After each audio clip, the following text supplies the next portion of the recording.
आज हम बात करेंगे एक ऐसी कहानी की जो हम सब के लिए बहुत ज़रूरी है। और इस कहानी को हमने ना केवल अपने लिए देखना है और अपने बच्चों को भी बताना है और अपने समाज के और लोगों को भी बताना है। दरअसल जो कहानी है वो टाटा ग्रुप से जुड़ी हुई है। टाटा हिंदुस्तान का वो घराना है जिसको लोग बहुत ही सम्मान की दृष्टि से देखते हैं, सबसे रॉयल घरानों में से एक घराना। टाटा ग्रुप की एक कंपनी है टीसीएस। टीसीएस का मतलब होता है Tata consultancy service. Tata group ने बहुत पहले भांप लिया था कि आने वाला जो युग है वो कंप्यूटर का, एआई का और इंफॉर्मेशन टेक्नोलॉजी का और आधुनिक युग होगा।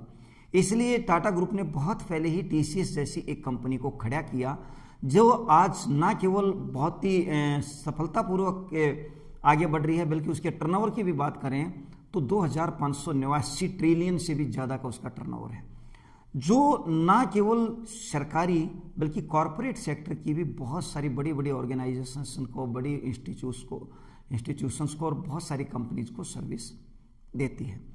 ये जो मामला है ये टीसीएस की एक नासिक की शाखा से जुड़ा हुआ है। टीसीएस की नासिक ब्रांच से जुड़ा हुआ है। मामला क्या होता है कि एक हिंदू लड़की होती है और हिंदू लड़की के व्यवहार में अचानक एकदम बदलाव आ जाता है। वो क्या करती है, हिजाब डालना शुरू कर देती है और पूरा जो है फेस को, हम ये कहें कि सिर को ढकना शुरू कर देती है। और एक जब मुस्लिम समाज के रोजे वगैरह आते हैं तो वो रोज़ा रखना शुरू कर देती है। घर वाले जब उसको खाने के लिए बात करते हैं तो लड़की सीधे तरीके से जवाब नहीं देती है, बल्कि हर जवाब को टाल रही होती है। लेकिन उसके व्यवहार में अचानक आया हुआ जो बदलाव था वो पूरे परिवार को अंदर तक हिला देता है। घर वाले उस बच्ची से जब बार बार प्रयास करते हैं तो बच्ची का जो व्यवहार है वो और चिड़चिड़ा होता जाता है और वो जो है किसी तरीके से सीधी किसी बात को जवाब नहीं देती है।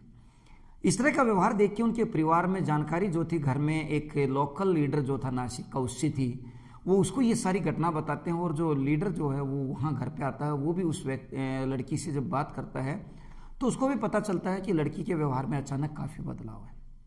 लेकिन उसको ये चीज़ समझ आ जाती है कि ये जो बदलाव आया है वो कहीं ना कहीं ये जहाँ जॉब करने जाती है टीसीएस के अंदर, वहाँ के स्टाफ के कारण, वहाँ के व्यवहार के कारण आया।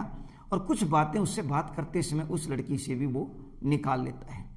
अब वो जो लोकल लीडर है वो तुरंत बगैर देर किया जाता है नासिक के कमिश्नर के पास, पुलिस कमिश्नर के पास। और पुलिस कमिश्नर को सारी घटना जो है वो बताता है।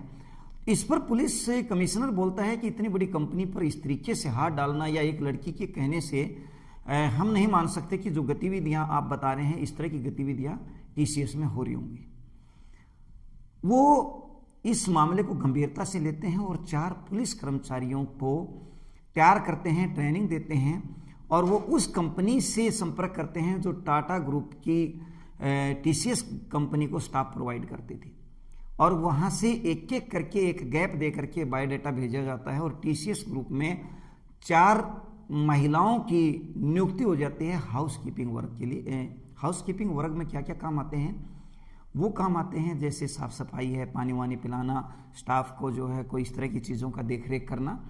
अब होता क्या है, कुछ दिन तक वो महिला जो पुलिस अधिकारी थी, पुलिस कर्मचारी थी, जिनको ट्रेंड करके भेजा जाता है, उनके पास हिडन कैमरे होते हैं, बहुत सारे ऐसे इंस्ट्रूमेंट्स होते हैं जो रिकॉर्डिंग करते हैं और वो ध्यान रखते हैं क्योंकि वो ट्रेंड थे और प्रोफेशनल थे और एक सिस्टम से जुड़ी हुई महिलाएं थी। कुछ दिन बाद उनको भी ये चीज़ें वहाँ पे निकलनी शुरू होती हैं, 1 2 4 ऐसे ऐसे करके बहुत सारे सबूत उनके पास इकट्ठे हो जाते हैं। और एक दिन अचानक ऐसा होता है कि वो जो लड़की थी उसका जो व्यवहार था वो सारी चीज़ें देख करके वो कुछ बात करना शुरू करती है उन पुलिस वालों से। वो बताती है कि दानिश शेख नाम का एक व्यक्ति है जो पिछले 3-4 साल से उसका यौन उत्पीड़न कर रहा है और झूठ बोल करके शादी का झांसा दे करके उसने मुझे फंसा लिया। जबकि वास्तविकता ये है कि दानिश शेख पहले से ही शादीशुदा है और अब वो मेरे ऊपर जो है धर्म परिवर्तन का भी दबाव डाल रहा है और रोजे वगैरह जो है वो उसी का एक मार्गदर्शन था जिसके कारण मैं कर रही हूँ। इस तरह के बहुत सारे सबूत इकट्ठे कर लेते हैं और फिर पता चलता है कि ये जो मामला है ना केवल इस एक महिला तक जुड़ा हुआ है, बल्कि 2022 से 2026 के बीच में और भी बहुत सारी महिलाएं हैं जिनको धर्म परिवर्तन के लिए या सेक्सुअल हरासमेंट के लिए, बैड टच के लिए, यानी बहुत सारी चीज़ों के लिए या तो प्रताड़ित किया गया है या उनको जो है बार बार अलग अलग गतिविधियों से इधर उधर सारी चीज़ों से मतलब उनको वो दबाव डाला गया है। और ऐसी बहुत सारी महिलाएं हैं। इस तरह के पुख्ता सबूत आने के बाद इस केस में पहली एफआईआर जो है वो होती है 26 मार्च 2026 को।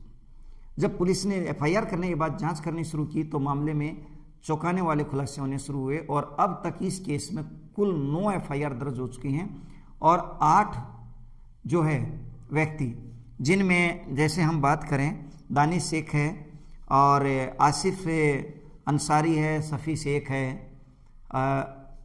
अश्वनी अशोक छनानी जैसे बहुत सारे लोग हैं, शाहरुख कुरैशी है, इन सबको भी इसके अंदर पुलिस ने दोषी पाया और इनकी गिरफ्तारियां हुई हैं। उस महिला ने दानिश शेख की इस तरह की घटनाओं के लिए यहाँ से जुड़े हुए बहुत सारे लोगों को बताया और परत दर परत यानी सीनियर टू सीनियर उसने हर किसी व्यक्ति को बताने का प्रयास किया। इसमें एक महिला जो है, जो एचआर थी, जो मुख्य भूमिका जिसकी थी, उसको भी उस महिला ने बार बार बताया, जिसका नाम जो है निदा खान है, जो अभी तक गिरफ्तार नहीं हुई है और जो है वो फरार है इस एफआईआर के बाद।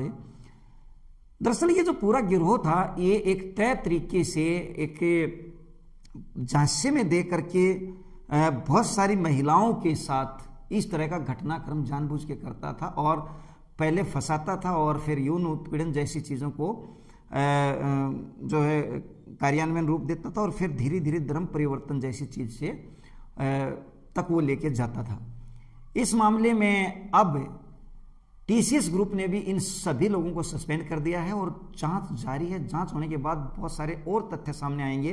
देखते हैं आगे इसमें क्या होता है। आप लोग जब भी कभी अपने बच्चे के अंदर, अपने परिवार के किसी सदस्य के अंदर किसी तरह का अचानक आया हुआ बदलाव जो उसमें आपने पहले कभी नहीं देखा हो, चाहे वो व्यवहार का हो, चाहे बातचीत का हो, या ऐसा कोई जो अनकल्चर्ड चेंज है आपको महसूस हो, तो आप उससे जरूर कंसल्ट करें, डिस्कस करें। और अगर आपसे दूर नहीं होता तो किसी सीनियर से या किसी साइकोलॉजिस्ट से भी उसकी जरूर कंसल्टेंसी करवाएं और इस तरह के मामलों को सीरियस लें।